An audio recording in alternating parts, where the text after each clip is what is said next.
Hello and welcome back. There's a new movie on Netflix, and I need to talk about it. I'm John Stark from MacTheMovieGuy.com. You're going to click that subscribe button right now, so I can talk about Hidden Strike. I'm a blind film critic, so this movie has audio description on Netflix. Super excited. Let's dive into this. I had no idea what this was, that this film existed, and then it just popped up and it was number one on Netflix. And I was like, oh, this is probably just some generic crap that's on Netflix. And I was like, Jackie Chan and John Cena? What? What is this? What wizardry is this film? So, yes, it is. It's Jackie Chan and John Cena in a Chinese produced movie. That's why you haven't heard of it. And that's why Netflix just slid in under the radar. It's got like, I always love watching, like, whenever a Chinese film comes out and it's got, like, 18 different producers up at the top of the film and just, like, all these different studio logos, like, of how it slowly reached its way to America. It's like, blank this studio, blank this studio, blank this studio, blank this studio, in association with blank this studio. I'm like, how many studios did it take to make this film? But even though this is a Netflix film, it feels like it had a budget. It feels like this is something that Netflix maybe jumped in on that was going to happen anyway. And Netflix was like, wait a minute. Nobody has the rights to the Jackie Chan John Cena movie. Oh right. Well, let's get can we get in on that? Can we get North American distribution rights to Hidden Strike? Like, I feel like if you're watching this and you are part of my international community, which I do have, I have a lot of people from India who watch my videos, by the way, or Pakistan, or I don't know. It's that area of the country, the world. Thank you. I have no idea if this is going to be on your Netflix because I don't know who owns the rights to this. I don't think this is a Netflix original. I believe Netflix owns North American distribution rights for this film. So that being said, this was an odd little film to watch. I think the last time I saw Jackie Chan in something, I don't even remember what it was. I really don't. I'm just like, I'm trying to think. I know he's in the new Ninja Turtles movie and I haven't seen that yet. So I really just don't know. I don't know when the last time, conceptually, my mind is blown. For Academy Award winner Jackie Chan. And I don't know what else Academy Award winner Jackie Chan has done recently that has caused me to think of what's up. He did that awful movie with Johnny Knoxville, but I must have seen something between now and then. Anyway, he's here, and a lot of this is in, I want to say Mandarin. I know Chinese people speak multiple languages. I can't tell the difference. I'm going to say Mandarin. If it's not, I apologize for offending you. A lot of this is in Mandarin and is dubbed. However, because Jackie is bilingual, there is English. And there's John Cena. And I love... One of the things in this film one of the things about this film that I love is that for years we used Jackie Chan as the butt of the joke.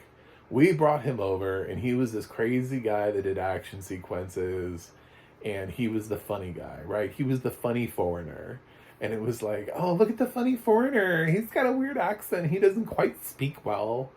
Oh, it's so funny. We love Americans and we love being this way to people of other races from other countries. It's just so fish out of water. This is just some great stuff. Rush Hour, you know.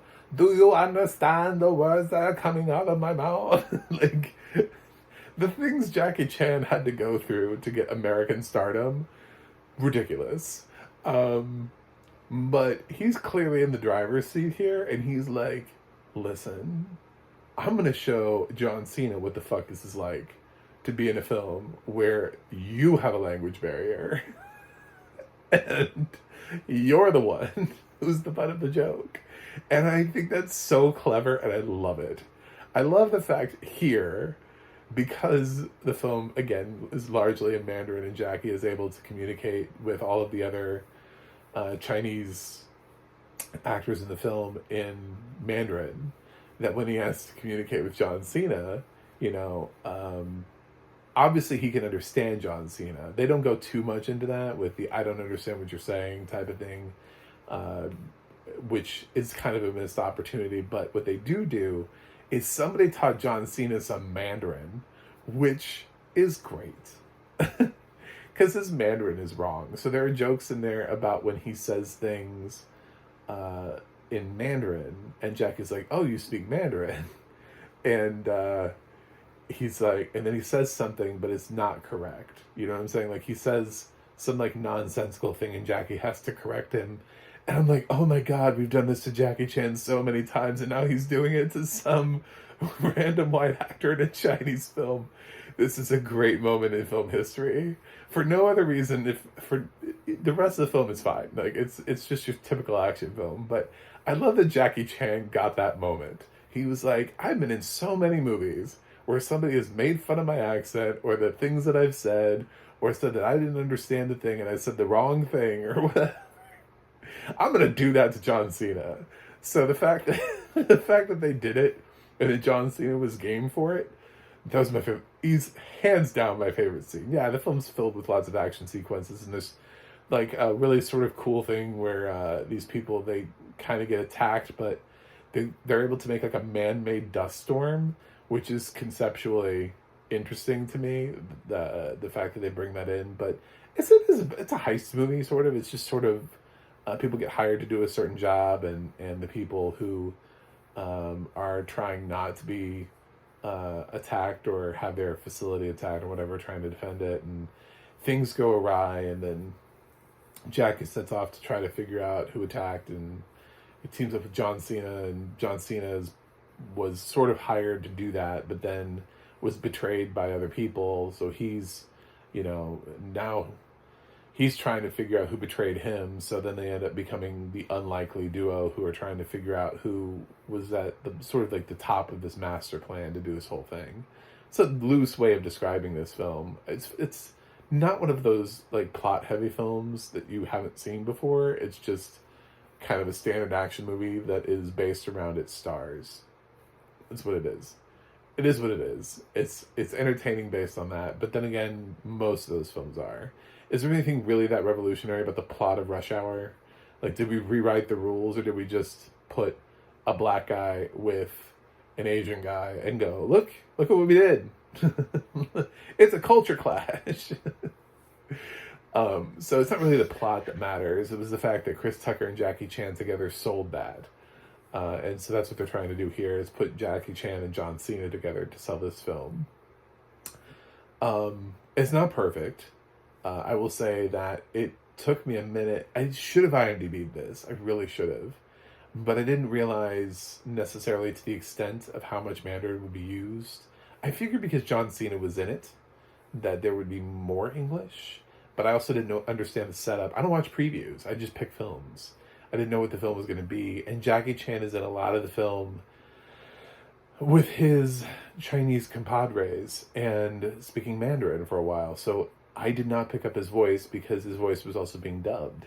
So, and I don't know that I'm that familiar with Jackie Chan when he speaks Mandarin. I don't think that I've spent a whole lot of time listening to just that performance. So, it wasn't really until he broke out from that group that I was like, okay, this is Jackie Chan. It took me a minute. So in the initial interactions, I could have pulled up IMDb on my phone while watching the film. I just kind of was letting the film do its thing. But I do realize that, at least for a little while, it was hard for me to watch Jackie Chan and figure out which one was Jackie Chan. So if that's something that interests you, I would actually say use IMDb first so you can see which character he plays, so that way when it comes up in the audio description, because otherwise it's hard to follow him while you are listening to somebody dubbing his voice. So, it doesn't, your brain will not make the correlation. And he's also not necessarily playing like some sort of badass ninja person, like, you know what I'm saying? Like, it's not like a bunch of scientists and they're like, where's our ninja? Where is he right now? Can somebody We're being attacked. We're paying this ninja. Where is he? Can he come in and fight, please? And then Jackie Chan just like kicks in a door and he's like, "Come here, let's do this." And he throws a trash can at somebody. I miss that. I miss how Jackie Chan used to just use like everything around him to fight. Those movies were great. He saw something and he was like, "I'm going to use this in a combat sequence." Yeah, it's a fun film. It's fine. Did it rewrite the wheel? No. I mean, like, Expendables 4 is about to come out. Do we think Expendables 4 is going to be some sort of, like, revolutionary, magical piece of work that's just going to change the game and the whole system? No, of course not. Could it be fun and entertaining? Sure, of course it can. These films are just action films. Every once in a while we get an elevated one like Top Gun Maverick, but not every action film is elevated. Sometimes they're just kind of very sort of a simple plot based around the lead characters, their chemistry back and forth. I think Jackie Chan and John Cena are pretty entertaining together. I didn't hate this film. I certainly didn't think it was nearly as stupid as when Jackie Chan had to team up with Johnny Knoxville, and Johnny Knoxville had to, I don't know, somehow be convincing in an action film. That was ridiculous. Hated that movie. But here, at least, Jackie Chan is teaming up with somebody who can actually fight and take on, he can actually do things and function. And Jackie Chan doesn't spend the whole film protecting him.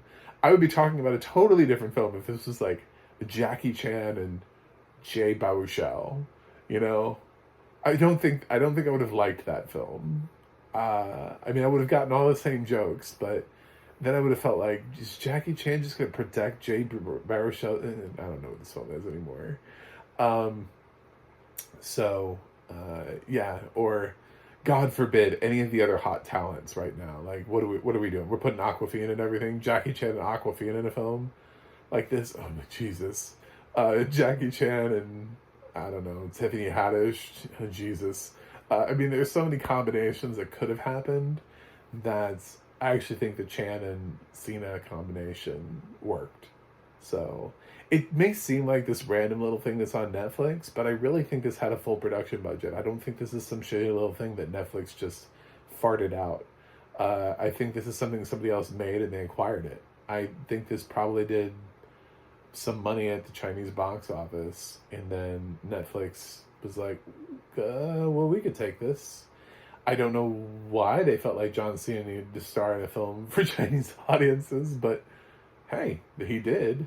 I think this is probably why he had to apologize. Let me remember that really awkward apology that John Cena had to walk back about China. Probably because of this. Probably because of this film. His publicist was like, "You do know what movie you just shot, right?" Joe was like, "Oh, shit. Damn. All right." I always get really intrigued about plots and subplots and everything with Chinese films, too, because I know that with them being a communist country, that they actually kind of think about what do we allow in films. Like, it's really interesting to me, the fact that they don't allow ghosts to be in films. It's such a weird thing, but because of their belief system and everything, ghosts are things that they don't identify with. So they have to find ways of rebranding things or cutting things from movies or just not releasing in China, just a bunch of different things. Anyway, just some thoughts. This is fun. It's entertaining. The audio description was fine. I don't really have many thoughts on it. It has action sequences and it also has dubbed voices. And to be honest, I actually thought the dubbing was pretty good, which is odd that we actually found actors who can act and can read lines in a functional manner. I thought everything was fine. There were some times where I was just always wondering, is this built-in dubbing? Is this person speaking English? Because there were some other characters that spoke English, and I just assumed now, after having seen the film, everybody spoke English. So if there was somebody who was maybe a little too over the top in their role. I'm guessing they were just a little too over the top in their role. Sometimes that comes along with dubbing because somebody doesn't understand how to deliver the line. But I think everything just worked out fine here. I think this is fine. It doesn't, I don't ever need to see it again. I would be interested in seeing Chan and Cena together again in a film. I think that would be an interesting combination. I don't know why we don't get more Jackie Chan movies anymore, why he doesn't come over to the United States and make more movies over here. I've always really wanted to see what Jackie Chan would do more dramatically as an actor. I guess as he gets up there in age, is he going to just keep kicking ass, or does he want to try to do something else? Because, I mean, Chuck Norris kicked ass until he just stopped acting. So, some of these other people are trying to branch out. You know, Arnold Schwarzenegger has now emotional dramas like Maggie under his belt. You know, I mean, they're trying to work their way into other projects, and I really would love to see Jackie Chan do that. He might be doing it in his own country, but they're just not coming over here, and I just have no idea. I feel like I haven't seen Chan in years. Anyway, I think this is okay. This is fine. I'm gonna give Hidden Strike a B-. I'm really surprised by it because I just thought I was gonna watch some random crap movie, another crappy action movie. I don't like the extraction films. I don't like either of them. I like this a lot better.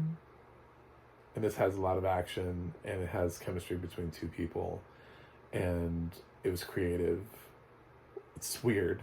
I really expected to not like this film, but it was a lot better than I thought it was going to be. So anyway, thanks for watching. Thanks for subscribing. Let's keep talking about audio description. # describe it to me. Get your other YouTubers. Just talk about audio description. Anybody you listen to, if they can do a review of a film while listening to audio description. I love my 157 subscribers. I would love to get to 200 this year. So click subscribe. I want to break 200. And I have a website, MacTheMovieGuy.com. I have Twitter, Instagram, and Threads, all at MacTheMovieGuy. You can go to the Audio Description Project, adp.acb.com.org. Sorry, it's a .org. And you can see what films have audio description and where you can watch them. And you can go to the ADNA.org and see who's narrating your favorite films and television series. Anyway, that's it. So I will see you guys on the other side, watch another film, and see what else Jackie Chan's up to. Academy Award winner Jackie Chan. I speak the truth. You'll figure it out. Thanks for watching.